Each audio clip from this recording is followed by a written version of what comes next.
The lore is getting big, very big. Shadowlands is set within this vast, mysterious universe, and the hints are so often so many and so sneaked away, there's a very high chance you've missed them. Missed many of them. For an example, you know your dungeon weeklies? That ain't just an anime hand-in. You dive into that, it is major, major lore. And being real, if you're like, let's be honest, most of us, and you just rocketed through that main campaign, you've probably missed out on so many of the details that flesh out the story more, and more importantly, for the big hype, set up future mysteries. Ancient civilizations, buried pasts, maybe even lies and deceit. All very, very fun stuff. Honestly, some of this is just so cool. And these are all discoveries that you can see better with the help of GlassesUSA.com, today's sponsor. I need glasses. Thing is, I've always hated shopping for glasses. It's an overpriced hassle, there's never enough selection, but you can do it online with GlassesUSA.com. They cut out the middleman, offer you your prescription glasses up to 70% off, and if you click my link down below, you'll get a great offer and free shipping. Now, for me, it's hard to know what glasses kind of work from my face. That's where the virtual mirror comes in. Just going through that with the virtual mirror is so much easier than going into a shop and trying on the limited range with the mirror and all that. So handy. They've also, by the way, if you forgot your prescription, they've got an app. It scans your glasses through the lenses and it tells you what your prescription is. Pretty magic. Now, what I really loved was getting glasses to just cover all my different bases, you know? I've got like these ones, which are such just awesome, comfy, great fit. So these are really sweet. There's these blue light blocking ones. Now, these are so good. I particularly like to use them for my Oculus Quest, which makes that a lot more comfortable. And also, like, man, I've never owned prescription sunglasses before. So, you know, I've got these ones, which are in a more regular reading glasses frame. And then I've got these guys as well. It's really awesome just having the choice. That's great. I have a pair of glasses in my car ready to go. Super handy. And yeah, Glasses USA, they're just the place to go for glasses. It's as simple as that. And you'll get a special offer from my link in that description down below. And the whole thing, risk-free, 100% money-back guarantee. If you need glasses, GlassesUSA.com, that's the place to go. A big thanks to them for upping my glasses game and helping the channel. And with that said, let's get into the video. Let's begin nice and easy in Bastion. So, early on in Bastion, right, we all learned that it's led by the Archon and then 6 Paragons. Now, in the Vault of the Archon, there are 7 mirrors dedicated to these figures, and you can interact with each. But there's a 7th mirror called the Eye of Agatha, and it's disabled. That means we've got one missing Paragon. But the good news is that Agatha's memory, a side quest that you may have actually missed, lets us relive this Paragon's final moments. And it also gives us fundamental truths about the cosmos. So, there's a student who is also on a journey to understand Agatha, and they tell us that aeons ago, the Void attacked the Shadowlands, and it was only through the sacrifice of Agatha, literally overcharging herself with anima and exploding, that the threat was ended. And of course, in this questline, we're also told that the cosmic powers are in this eternal tug of war, and that if one was to succeed, it would mean the end of the entire cosmos. Now that obviously is directly echoing an old god whisper that we got during Battle for Azeroth, and it is stuff that Blizzard developers have got up in a stage and told us, but it's something different to actually see it in-game. And really, it's an undercurrent throughout Bastion. The Kyrian believe that everything else in the cosmos just pales compared to the purpose. The purpose is the only thing they care about. They have this blinding dogmatism. And further to that, later on, the Paragon of Courage says, "Light, void, such trifles have no purchase here." That's wrong. If they were so weak, it wouldn't take a last-ditch suicide mission from a Kyrian Paragon to stop them. And what that tells us is, light and void absolutely are coming for the Shadowlands. They have in the past. Devos then. What happened to her? I mean, you saw her in Afterlife's Uther, didn't you, right? And then you saw her in a dungeon and you defeated her. And unless you're a Kyrian player, you probably got a bit confused. I mean, she just appeared out of nowhere. What the hell happened? One minute, she's the paragon of loyalty. Next minute, she's the paragon of doubt and the final boss of a dungeon. And you probably defeated her in the dungeon before you properly met her in the story, because that happened out of order. Well, we already know that she is the leader of the Forsworn, which are the sort of fallen Kyrian. And we also know that her doubts began after meeting Uther and throwing Arthas' soul into the maw. But what happened in between? Well, Devos developed doubts about the path of ascension. It is, after all, hugely problematic to wipe somebody's personality. And what we actually find out, and you'll hear this later in the video, they wipe personality and memories, but they do actually store them. And the brokers are interested in that. But of all of the paragons to have doubts, the paragon of loyalty would be the most damaging of all to the Kyrian's job. Why is that? Well, it's because of her job, because traditionally, the Kyrian who were unsure of the path were sent to Devos. She was the one supposed to make them loyal. But ironically, these struggling Kyrian who were being sent to the Temple of Loyalty to become loyal were in fact being convinced to rebel by the disloyal paragon of loyalty. Secretly, Devos had actually made a plan with the jailer, and this of course doomed her Forsworn army's high ideas and just made them servants of the Maw. To be honest, I think this is a tremendous shame, because I agree with Devos. I kind of agree with Uther. Would it not have been more interesting if the jailer had nothing to do with it, and Devos was a villain purely driven by her own thoughts and opinions, and not being tied to the big, bizarre, naked man of death, who we know basically nothing about? Well, now that we've mentioned the big angry fellow with his nips out and all of his funny-looking chains and things, we should talk about his realm, because we've gained reputation with Venari, of course, by handing in the various different items connected to the Deciphering Death's Intention achievement. Now, the hand-in quest for some of these items have fascinating descriptions. Some that were so revealing, they ended up being changed by Blizzard. Take for an example, the Worn Orbleron etching. It's currently described as a crumbling manuscript, hinting at the origins of the Maw. That's what it's currently described as in the game. And that means it's important, hinting at the origins of the Maw. The good news is that back in beta, it had a different item description. Here it is. A crumbling manuscript written in a time before the Maw was called the Maw. That's huge. It tells us that the Maw was not always this ultimate prison realm of the eternally damned for whom redemption is impossible. It was something different.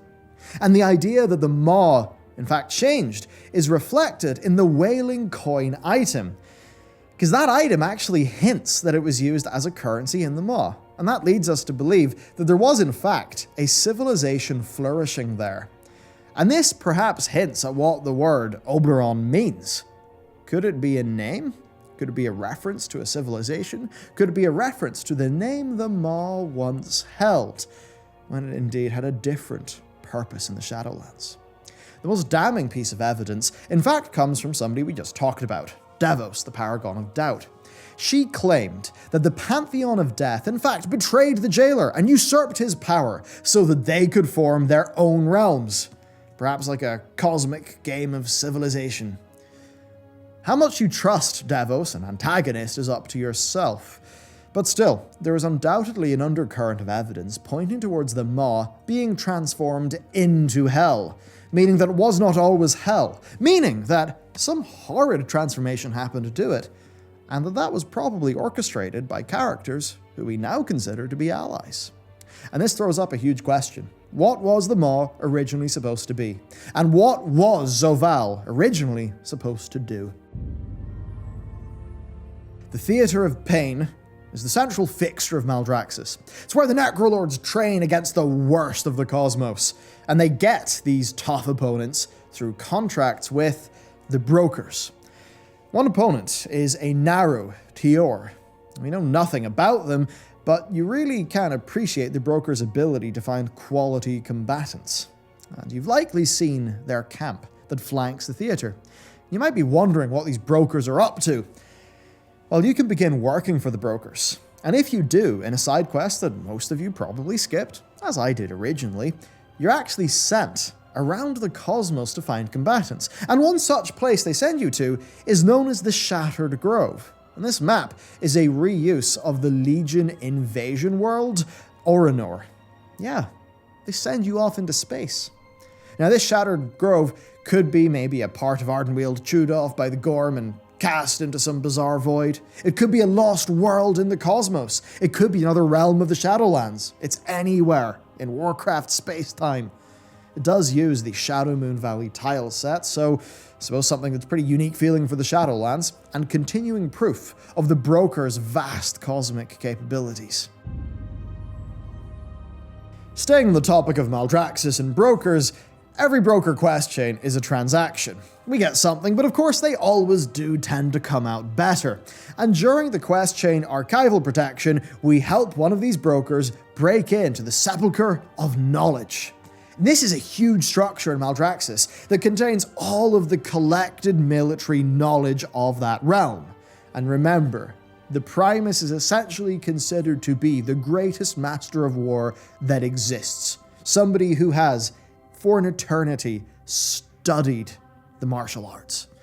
Well, the final 4 of this 8-part chain, they kind of reminded me of the Narthalas Academy in Azuna, chasing books, working with eccentric characters. Now, some have suggested that this Sepulchre is actually the one that the Primus warned us that the Jailer cannot reach. To be honest, I completely doubt that, because if this was the Sepulchre in question, well, the Jailer would have already got to it, because he had agents that thoroughly infiltrated Maldraxxus. But regardless, the key lore is this. We helped the Broker steal the entire military knowledge of Maldraxxus, and we didn't think twice. We helped them.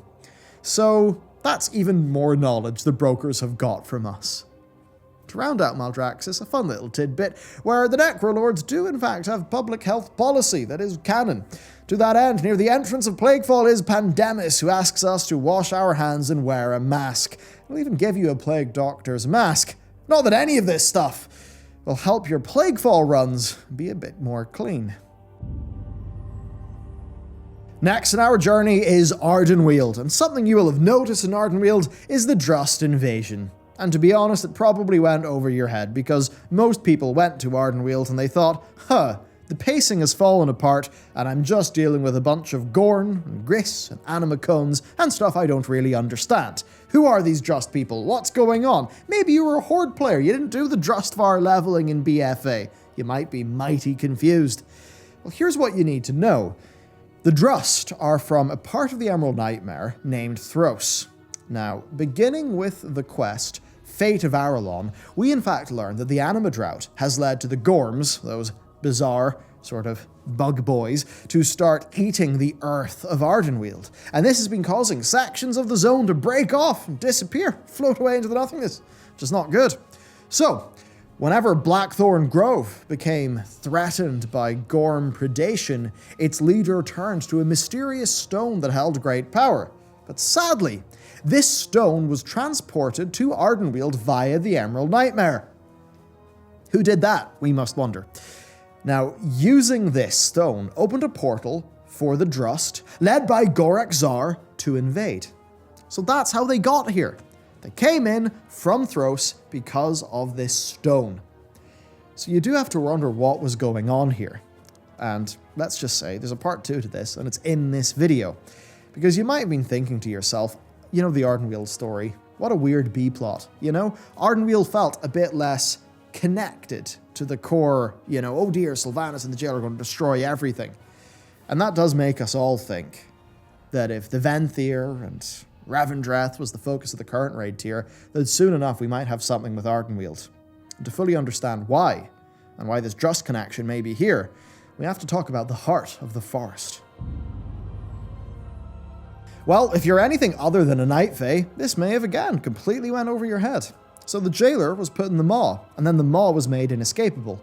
And of course, based on an earlier part of this video, the Maw wasn't always the Maw. It was something else. Maybe Oberon. Who knows? Now, this inescapableness of the Maw was in fact done using the power of the Heart of the Forest in Ardenweald. Now, we learn in the quest, The Court of Winter, that the Anima Drought is causing the Heart of the Forest to fail. And we learn that if it does fail, the jailer will be able to break free. So we really should be thanking the Night Fae Covenant, because all of those souls they've been retrieving from the Maw have been keeping the heart alive and the jailer jailed. Now I'm bringing this up because the jailer's prison is essentially being held together with duct tape and chewing gum. With BlizzConline around the corner, we must keep an eye on Ardenweald for that power failing and the escape of the jailer. And that's where I say that it's notable how Ardenweald's plotline felt less connected to the rest of the Shadowlands. I would say because there will probably be a later focus. Now, it's not just that the Anima Drought was going to kill the tree. No. They clearly knew, whoever orchestrated all this knew, that the Anima Drought would lead to the Gorm doing what the Gorm were doing. And then that makes you wonder, who put that Drust stone there? Because the Drust, if they had have succeeded, would have wiped out Ardenweald and the jailer would have been able to break free. In the same way that if during the Battle for Azeroth expansion, the Drust succeeded and Kul Tiras failed, that indeed many of the jailer's plans may have turned out a bit differently. Things may have went better. There may have been more death and destruction and he would have been more powerful. So there you go. While you may not know it's all connected, if you carefully examine everything, you do see it's all connected. Revendreth. We've already covered some Naru in the Shadowlands in this video, but there is a second and much more significant one in Revendreth. And you've likely heard the Venthyr had a Naru, Zerali chained in the Sanguine Depths. You can see her in the Grand Proctor encounter. Well, the quest Refugee in Revendreth tells us that long ago, Denathrius used Sinfall for dark magic experiments, and Zerali later tells us that these experiments were a direct affront to the Light, such that they demanded justice. So the Light launched an invasion into the Shadowlands with an uncountable army. Just like, I suppose, how the Void launched their own invasion into Bastion. Light and Void, both invading. Yet the Kyrians still say that they have no purchase in the Shadowlands. I think the Kyrians are a bit wrong. So this March of the Light scorched a path through Revendreth, creating the Ember Ward. But of course their invasion ended up failing. Zerali's broken body was found by Unseen Ones, which is probably the Nathrezim, and she was imprisoned in the depths. Now, Zerali's story, of course, continues with the Venthyr campaign. We won't spoil it up here, but for her service in overthrowing Denathrius, she was freed. Zerali wanted to return to the light, but she knew that her kin would see her as being corrupted by death's taint. This, I think, is an extremely important thing. And I don't want to bring up too much real-world history, especially when it is as dark as some of that the 20th century was. It feels ridiculous bringing that up in a comparison to a video game. But there are obviously groups for whom ideas of purity are extremely important, and how a feeling of disgust is something that can drive action. Now, we must apply this to the Light. The Light are completely about purity. They are completely dogmatic. We have seen that multiple times. We have seen what transpired, even to a character like Yrel over on alternate universe Draenor. And here we see a Naru, one of the Light's own, knowing that the rest of the Light would see her as being tainted. They would be disgusted by her and they would not accept her. So that tells us something about the Light and the way that they operate. So to continue her story, she occupied a wing of Sinfall overlooking the Ember Ward named Dawnkeep. And this is what is said. To ensure the light is felt here, that justice is rendered, and the death is made to know its place. That's how that story ends. Once again, we have light and void forces in the Shadowlands. We have learned more about the light from Zerali's opinions on her own people. Surely Blizzard are setting up this light invasion and the void invasion of Bastion for some future content, right? Speaking of future content teases, I think we all remember the Island Expedition turn-in quests of Battle for Azeroth and the immense trove of lore contained within. Well, the brokers are certainly mysterious. We have our video about them being mysterious. You've seen more of their mysteries in this video. It's abundantly clear they're spooky. They have some driving motive. They have something they want that they want to discover, and we've been unwittingly helping them. And one of the ways we've been doing this is through the weekly dungeon quests. You might just be doing it because you want to fill up your Anima weekly. And that is what the brokers are counting on. They want us to retrieve powerful items and cosmos-shattering information from around the Shadowlands, and we're stupid enough to hand over this incredible data, incredible items, in return for some anima. Wouldn't blame you for skimming over the quest text. I did, but when researching this, we quickly realized that each quest is deep with meaning. So we're going to run through them now. From the Halls of Atonement, we retrieve a golden orb from the Lord Chamberlain. Now this is described as a construct beyond imagining. The Venthyr are almost described like these stupid beasts who don't even understand the power that these orbs actually have. So it's this golden orb with this inky blackness inside and an incredible source of energy. It almost reminds me of a ZPM from Stargate. So perhaps it's First One's technology, an incredible source of power, the sorts of things that run incredible god engines like Oribos. It's hard to know, but we should understand the First Ones are almost certainly magnitudes more powerful than the Pantheon of Death. So yes, Broker Talan obviously wants this as a power source, and we gave it to him. So there's more of a hint. Next, from the Necrotic Wake, we receive a book called Origin of Death by Nalthor the Rhymebringer. Yeah, the Origins of Death. Turns out this guy, Nalthor, crazy dude, he just went and catalogued everything he knew about the Shadowlands, and he came to the conclusion that everything is interlinked. Now, we know this from the notions of the machinery of death, but the point is that we just handed the brokers the book on how the Shadowlands works, and we didn't even bother to read it ourselves. So sure, that's something that could be useful motivating information for a future patch, perhaps one that involves the brokers doing a big action or us visiting the realm of the brokers, something the Blizzard have teased. Next up, the other side. Incredible dungeon. I love it. Oh, it's so cool. And in there, we get a ritual mask. Now, you may have just thought a ritual mask, trolls, probably just a troll mask. We've seen them before. No, it's not that. Because we hand it in to the broker. And do you know what he says? He says that he thinks it belongs to an ancient precursor civilization. That's a bit of a lore drop, isn't it? The brokers suggest a greater design to the Shadowlands that they're not yet aware of. Something likely related to this ancient civilization from which this mask comes. Does make you wonder, when the First Ones came in and rebuilt the Shadowlands into their vision, did they just tarmac over all of these ancient civilizations and things? I wouldn't be surprised. Believe me, there's another big one coming for that too. From Plaguefall, we retrieve a slimy correspondence. Now, this slimy correspondence is in fact from the Margrave, but we don't know who it's addressed to. But here's the thing. The correspondence references the Primus's fate, and it points to a secret location. Now, perhaps this secret location is the sepulchre that the brokers and the jailer are looking for. And remember, the Primus said that he believed that if the jailer reaches the sepulchre and gets its knowledge, its power, whatever it may be, that the whole shebang is doomed, that we just lose if he gets it.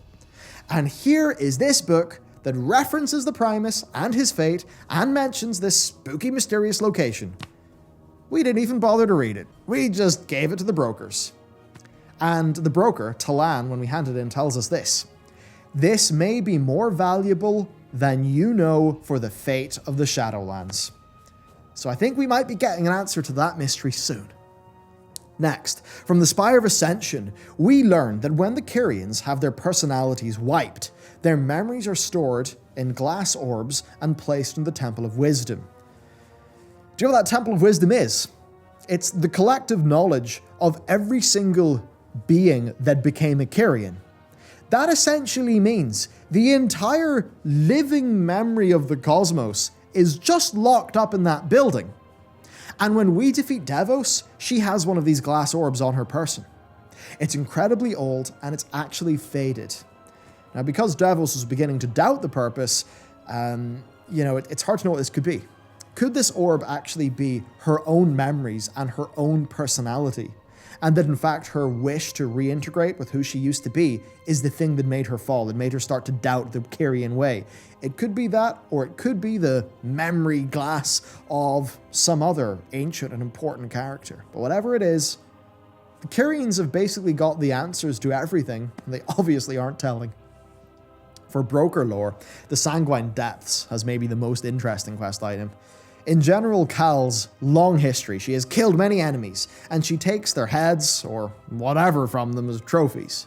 And we're asked to sort of rifle through this bag of trophies and bring back anything interesting to the brokers. And we bring back this, what we think is a broker mask, to Tanal. But surprisingly, he does not recognize the mask. This is what he says. Are there others of our kind out there? Who are they, and where do they reside? Why have they not made contact with us, or are they hiding themselves purposefully? So this broker is entirely at a loss, and to be honest, so are we. In one final cosmos-defying twist, Tanal asks, is this a history we knew but have forgotten? With the Maw, right, we've essentially worked out that it wasn't always the Maw, and that there may even have been a precursor race there. We have seen yet more hints about there being a precursor race, precursor stuff going on in an epoch separate from the current one of the Shadowlands. And now we've seen it again. These brokers, these incredibly cosmically powerful beings that can just go and capture a Naru nonchalantly, are completely at a loss as to why there is this ancient broker headpiece that they have no recognition or recollection or whatever of. That is what I call a big goddamn mystery, and one Blizzard have obviously put in here for a reason. From the Theatre of Pain, we have to retrieve a ring of otherworldly metal, but it should be named the Ring of Other Dimensional Metal because Tanal is surprised that we got this from Maldraxxus at all, because it's made from the same material as Oribos. But here's the kicker. Oribos is made from a metal not found anywhere in the Shadowlands. So, again, it's some proof that some dimension-hopping spooky species built it, almost certainly the first ones, with this bizarre metal that we don't see anywhere else. And then finally from Tyrna Scythe, we retrieve an unusual automaton part. And you probably picked it up, thought, oh yeah, just some quest junk, whatever, I'm going to go get my anima, get my weekly renown. Well, to Tanal, who's being quite on character, this is something that prompts deep questions. Who made this automaton part? Where have they got it? Are they still around? When you go through his quest dialogue, there's even more mystery here because although this design is similar to the constructs of Oribos, this particular design has never been found fully functioning. And this again could tell us that there are further machines of the first ones that exist but are yet to be found. So once more, Blizzard are teasing more future content. And it's all through these weekly quest turn-ins that basically I think nobody bothered to read because we all just thought you do your dungeon, you collect your anima. No, there's more. There you go. I hope you enjoyed this lore rundown. We loved putting it together. There's so much cool stuff, and you know what? BlizzConline is like next week. We're going to find out where all this goes really damn soon, and I hope that a video like this has given you ideas, sparked a bit of intrigue, and perhaps will get you a bit more excited for the weekend's announcements. A massive thank you to GlassesUSA.com for sponsoring this video. Hit up that link down below to support the channel and get yourself great frames and a great service. A big thanks to them for sponsoring us, for supporting us. Big thank you to you for watching this video. Let me know what your lore theories are and what we've covered, and I'll catch you next time.